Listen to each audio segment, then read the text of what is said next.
7 times था जितना कि तुम अभी प्रेजेंट में। मतलब आफ्ताब ने अपनी बेटी को बताया कि 7 साल पहले उसकी जो आफ्ताब की जो एज थी वो उसकी बेटी की 7 साल पहले जो एज थी उसका 7 टाइम्स थी। ऑल्सो मतलब ये भी बताया कि 3 years फ्रॉम नाउ, कि अब से 3 साल बाद, I shall be 3 times as old as you will be, कि भाई आज से 3 साल बाद कि उसकी जितनी भी उम्र होगी उसकी बेटी की, उसकी 3 गुना ही आफ्ताब की एज होगी। कितना इंटरेस्टिंग है ना। इसको अल्जेब्रिकली और ग्राफिकली दोनों तरीके से हमें इसको शो करना, रिप्रेजेंट करना है। तो इसके लिए हम क्या करते हैं, फर्स्टली जो भी सिचुएशन हमें वर्ड्स में गिवन है उसको न्यूमेरिकली उसको कन्वर्ट कर लेते हैं वेरिएबल्स की हेल्प से।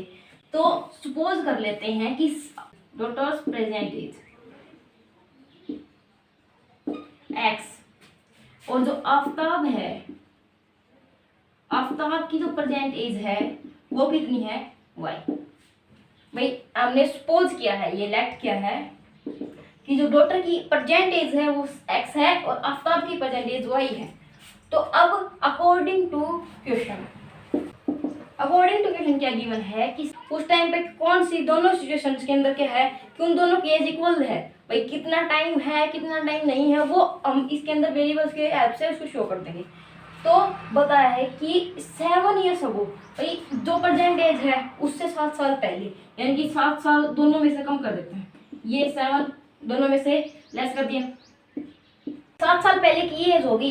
तो आफ्ताब ने क्या बताया कि जब 7 साल पहले उसकी बेटी की जितनी उम्र थी उसकी उम्र उसकी 7 टाइम्स थी, यानी कि 7 times of his daughter age 7 years ago. ये हमारे पास पहली सिचुएशन आ गई। और सेकंड सिचुएशन, इसको अगर हम आगे सोल्व करें तो ये क्या हो जाएगी, 7x - 49 और ये y - 7। तो अगर y को इस साइड लेके आऊँ तो 7x - y, और अगर 7 को इस साइड लेके आऊँ तो -49 + 7 यानी कि -42। या फिर इसको इज इक्वल टू मिल लेते हैं, क्या होगी 7x - y को इस साइड लेते हैं, ये क्या हो जाएगा इज इक्वल टू 49 इस साइड और -7 है, यानी कि 7x - y is equal to 42। हम इसको नहीं इसको ले लेते हैं इक्वेशन फर्स्ट। अब क्या करना है कि दूसरी सिचुएशन हमें क्या गिवन है कि आफ्टर 3 years नाउ, कि भाई ये प्रेजेंट एज है डॉटर की, ये है आफ्ताब की। अब से 3 साल बाद, यानी कि इसमें 3 ऐड कर देते हैं दोनों में, जो I shall be 3 times as old, की इसकी जो उम्र थी इससे 3 टाइम्स थी।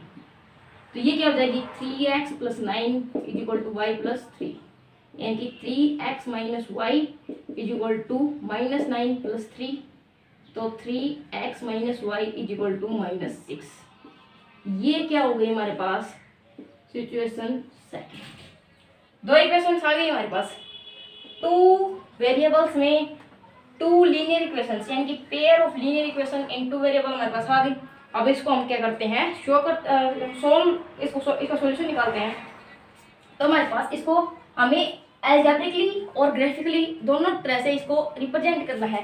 तो अगर अलजेब्रिकली देखें तो उसकी सिचुएशन में क्या हो जाएगा कि पहली जो हमारी इक्वेशन आई है वो क्या है,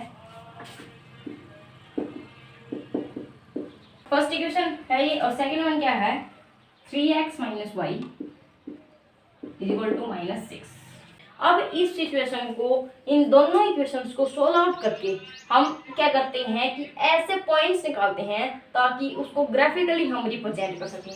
तो अगर इसको इक्वेशन फर्स्ट लेते हैं हम, जो हमारी इक्वेशन फर्स्ट है ये सेकंड है, तो अगर इस केस में अगर मैं y की वैल्यू 0 ले लूँ, y को लेट कर लिया 0 है, तो उस केस में 7x इज इक्वल टू क्या हो जाएगा 42 और x इज इक्वल टू, क्योंकि y तो 0 है, y तो कैंसिल हो गया, तो 42/7 यानी कि 6। तो x की वैल्यू यहाँ पे क्या आ रही है हमारे पास 6। एक पॉइंट तो हमारे पास ये आ गया, एक वैल्यू तो आ गई। अब सपोज कर लेते हैं कि भाई x को ना, x की वैल्यू लेते हैं 5। हम x की वैल्यूज कुछ भी ले सकते हैं, लेकिन सिचुएशन मतलब कि ना इसमें कोई भी नंबर पुट करके हम दिखा सकते हैं, बस वैल्यू हमें इसमें लेने की, बस जो हमारे पास ग्राफ अवेलेबल है उसके अंदर वो वैल्यूज आ जाए। अगर बड़ी लेंगे तो उसके लिए हमें बहुत बड़ा ग्राफ चाहिए, इसलिए छोटी वैल्यूज ले लेते हैं। तो x की वैल्यू इसमें ले लेते हैं कि सपोज 5 है। अगर x की वैल्यू यहाँ पे फर्स्ट में 5 पुट करूँ तो 7 × 5 minus y equal to 42। y को साइड लेके जाएं तो 35 माइनस 42 इक्वल टू वाई, और y की वैल्यू कितनी हो जाएगी -7, यानी कि y की वैल्यू क्या आ गई -7। अगर इसको टेबल की फॉर्म में रिप्रेजेंट करूं x y, एक बार जो x की वैल्यू कितनी है 6 है और एक बार कितनी है 5 है, एक बार y की वैल्यू 0 है और एक बार के लिए -7 है। इक्वेशन सेकंड है उसको सॉल्व करते हैं।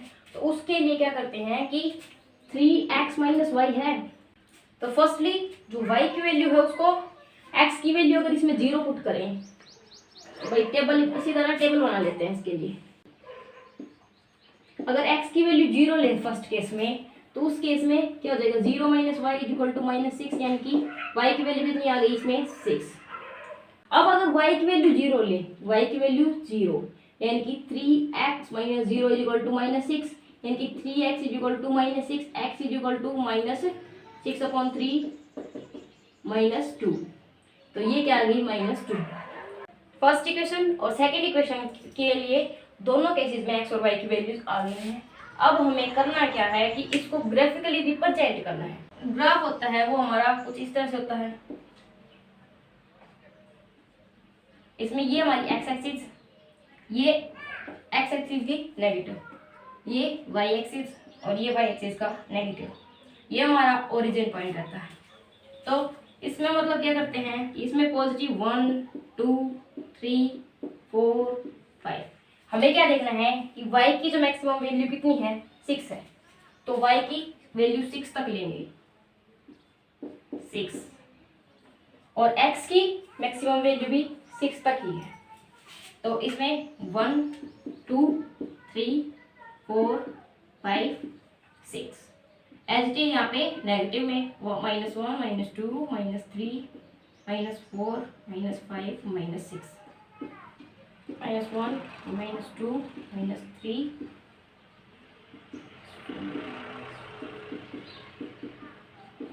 अब क्या करते हैं, इनको ग्राफ के ऊपर इनको रिप्रेजेंट करते हैं। तो जो फर्स्ट पॉइंट हमारे पास क्या है, हमारे पास अब पॉइंट्स हैं 4, तो 4 पॉइंट्स पहले हम लिख लेते हैं कि फर्स्ट में क्या है 6 और 0, एंड सेकेंड वन इज 5 और -7, थर्ड वन क्या है 0 और 6, एंड फोर्थ वन इज -2 और 0। अब क्या करते हैं, फर्स्ट पॉइंट लेते हैं, x की वैल्यू 6 ये रही और y की वैल्यू 0, यहाँ पे 1 पॉइंट यहाँ पे मार्क हो गया। अब x की वैल्यू 5 पॉजिटिव और y की वैल्यू -7, तो हमारे पास एक पॉइंट तो ये आ गया 5, एक हो गया -7, बिल्कुल इसको यहाँ पे लिख लेते हैं इसकी सीध में, इसके नीचे। थर्ड वन 0 और 6, ये हो गया 6 और -2 और 0।